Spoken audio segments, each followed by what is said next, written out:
Assalamualaikum warahmatullahi wabarakatuh. Perkenalkan, saya Siramadil Jumpanjri.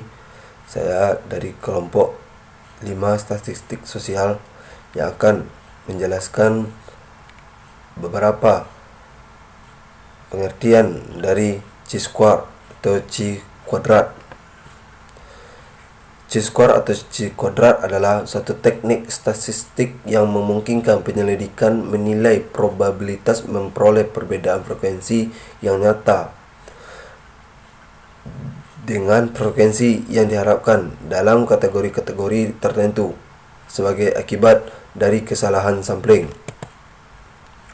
Cara menguji square untuk tabel 2x2 yaitu pengetesan hipotesa kita menggunakan chi kuadrat untuk menguji apakah perbedaan frekuensi yang diperoleh dari 2 sampel atau lebih menggunakan perbedaan frekuensi yang hanya disebabkan oleh kesalahan sampling ataukah merupakan perbedaan yang signifikan.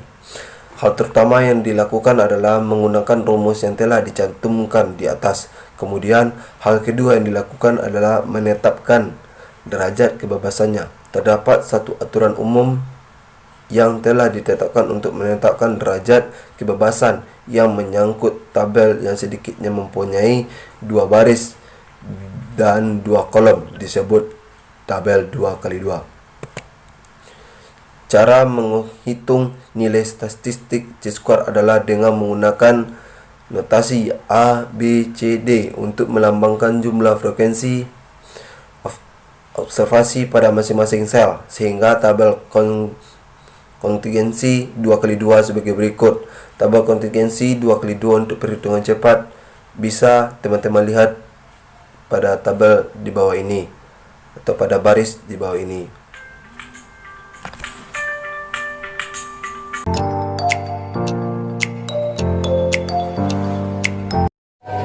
Assalamualaikum warahmatullahi wabarakatuh. Saya Teresa Lilia Fitri. Di sini saya akan melanjutkan materi sebelumnya dari rekan saya.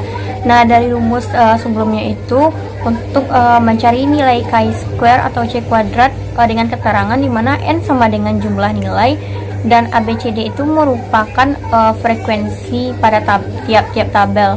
Nah, perlu kita ingat bahwa dalam tabel tersebut kita tidak perlu lagi mencantumkan frekuensi harapan, tetapi dengan kata lain kita bisa langsung mencari nilai statistik chi-square dari frekuensi yang telah kita peroleh. Nah, di sini untuk lebih memahami, kami memberikan sebuah contoh soal di mana dalam soal itu dikatakan bahwa untuk menetapkan apakah ada hubungan antara lamanya sekolah dengan cara mengikuti berita. Nah, di sini kami membuat dalam bentuk tabel agar lebih mudah dipahami, di mana pada kolom sampel itu terdapat 2 sampel, yakni tamatan sekolah tinggi dan tamatan sekolah menengah atas. Pada kolom sumber berita itu terdapat 2, yaitu kolom radio dan juga surat kabar, dan selanjutnya kolom total. Pada sekolah tinggi sebanyak 200 siswa itu menjawab 130 melihat berita melalui radio dan 70 melalui surat kabar. Sedangkan pada 100 dari siswa menengah atas sebanyak 55 orang melihat berita melalui radio dan 45 lainnya melihat melalui surat kabar, sehingga total dari radio itu sebanyak 185 dan total dari surat kabar sebanyak 115, sehingga di total semuanya menjadi 300. Nah, selanjutnya kita masuk pada tahap penyelesaian. Tadi diketahui bahwa nilai A sama dengan 130, nilai B sama dengan 70, nilai C sama dengan 55, dan nilai D sama dengan 45, sedangkan N-nya adalah 300. Nah, kita masukkan ke dalam rumus, yakni X kuadrat sama dengan N dalam kurung AD dikurang BC kuadrat per A tambah B, C tambah D, A tambah C, dan B tambah D. Nanti didapatkan hasilnya yakni N 300 dalam kurung AD tadi didapat yakni 5850 dikurang BC yakni 3850 kuadrat. Dibagi dari hasil keseluruhan tadi yakni 425.500.000. Nah, selanjutnya diselesaikan yang di atas tadi, yakni didapatkan 300 dalam kurung kita kurangkan hasil yang telah didapatkan, sehingga didapatkan nanti menjadi 2000 pangkat 2 dibagi 425.500.000.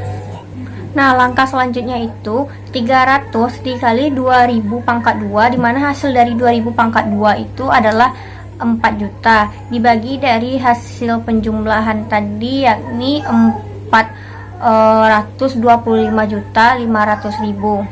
Nah, selanjutnya 300 itu dikali dengan 4 juta didapatkan 1.200.000.000 dibagi dengan 425.500.000.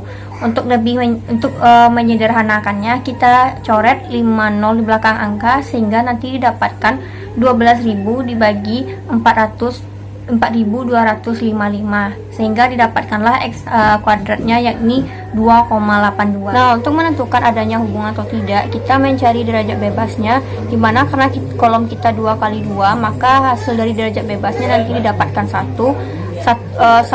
Taraf signifikansi dari 1% nanti didapatkan 6,635, dan pada 5% itu diperoleh 3,841.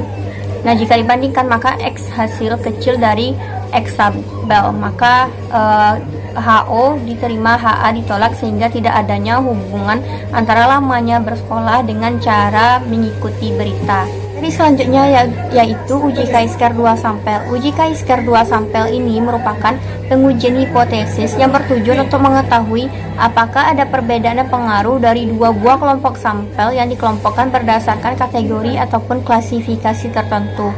Nah, penggunaan uji Chi-square 2 sampel ini bisa kita pakai untuk melihat kasus apakah terdapat perbedaan kondisi lingkungan, sehat atau tidaknya lingkungan itu terhadap penyakit kulit yang diderita atau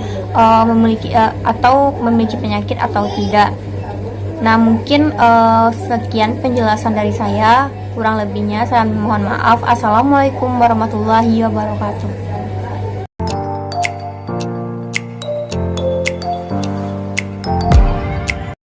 Baik, Assalamualaikum warahmatullahi wabarakatuh. Perkenalkan, saya Shaina Franciosa. Kali ini saya ingin melanjutkan materi dari Saudari Tresa, masih mengenai uji Chi-square 2 sampel. Nah, kali ini saya ingin menjelaskan syaratnya. Yang pertama, yaitu data haruslah bersifat kategori atau nominal. Yang kedua, pada uji Chi-square 2 sampel ini, sampelnya haruslah yang bersifat independen, sehingga tidak ada masing-masing dari kategori itu yang saling mempengaruhi. Nah, yang ketiga, sebisa mungkin ambillah sampel yang cukup banyak atau cukup besar, sehingga dalam menguji statistiknya nanti bisa menghasilkan data yang valid.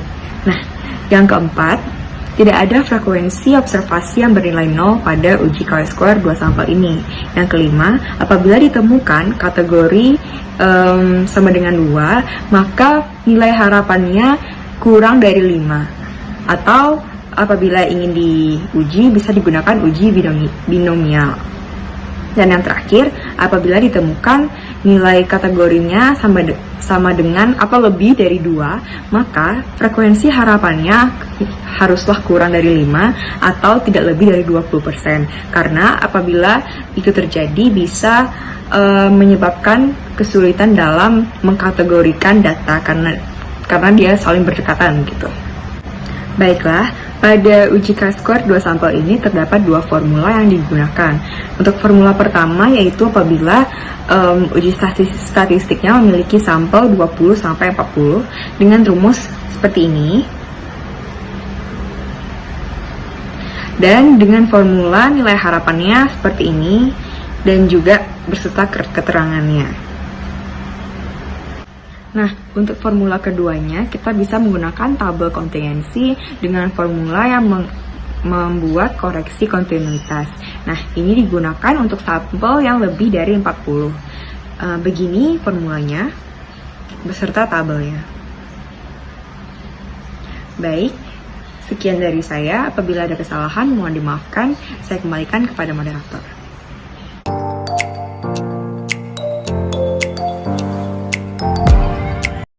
Saya Tika Purnasuri. Di sini saya akan melanjutkan materi dari rekan saya mengenai contoh penggunaan Chi-square 2 sampel. Contohnya, seorang peneliti ingin mengetahui kecenderungan gender terhadap partisipasi atau pilkada. Berdasarkan 120 total sampel, didapatkan hasil sebagai berikut. Teman-teman sekalian bisa melihatnya pada PPT kami. Dan kita akan menentukan apakah terdapat perbedaan hubungan yang signifikan antara gender dan partisipasi pada pilkada. Langkah pertama yang kita lakukan yaitu yang pertama, kita tentukan hipotesis AO dan hipotesis alternatifnya. AO berarti tidak terdapat perbedaan yang signifikan terkait gender terhadap partisipasi pilkada. AA-nya terdapat perbedaan yang signifikan antara gender terhadap partisipasi pilkada. Yang kedua, kita tentukan taraf signifikansinya, yaitu taraf signifikansi 5%, yaitu 0,05. Yang ketiga, kita tentukan kriteria pengujian. Bila chi-square hitung lebih besar dari chi-square tabel, berarti kita berhasil menolak HO. Sedangkan bila chi-square hitung lebih kecil dari chi-square tabel, maka kita gagal menolak HO. Yang keempat, kita tentukan statistik uji. Dalam kasus yang kita paparkan tadi, bahwasanya kita bisa menggunakan statistik uji chi-square atau koreksi kontinuitas karena jumlah sampel melebihi 40 unit. Berarti kita akan menggunakan rumus yang kedua dari penggunaan uji chi-square 2 sampel ini.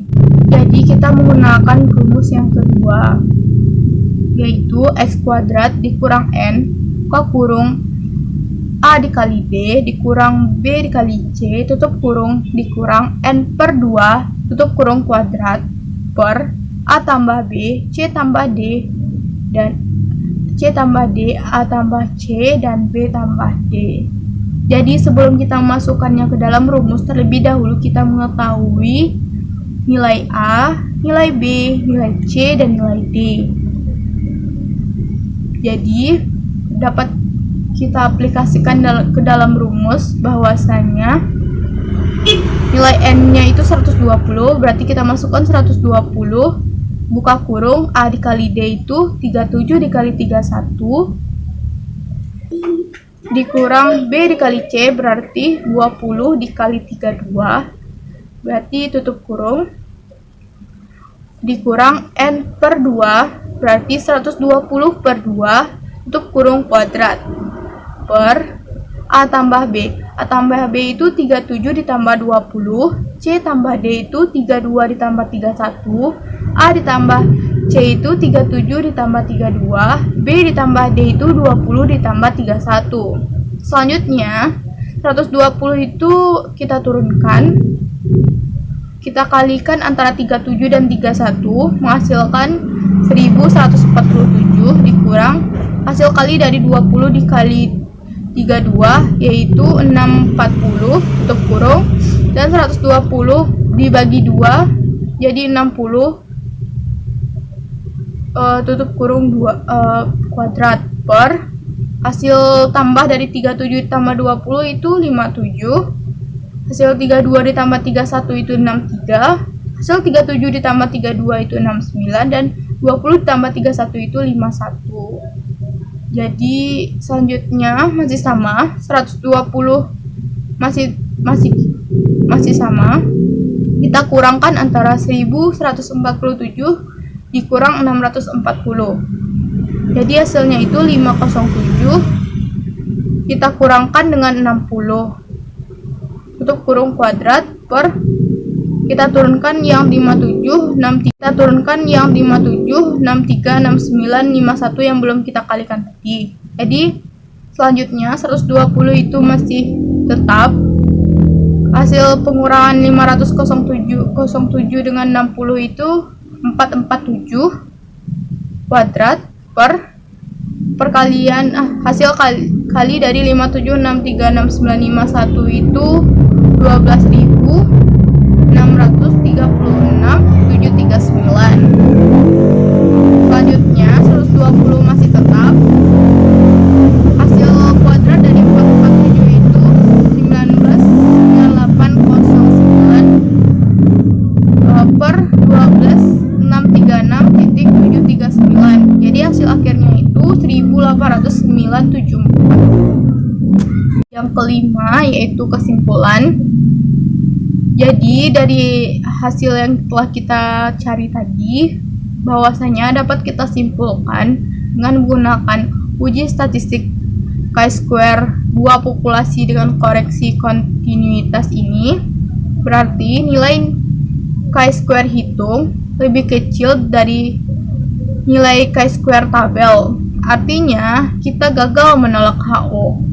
Bisa disimpulkan juga bahwa tidak terdapat hubungan perbedaan yang signifikan antara gender dengan partisipasi pilkada. Sekian materi dari saya. Assalamualaikum warahmatullahi wabarakatuh.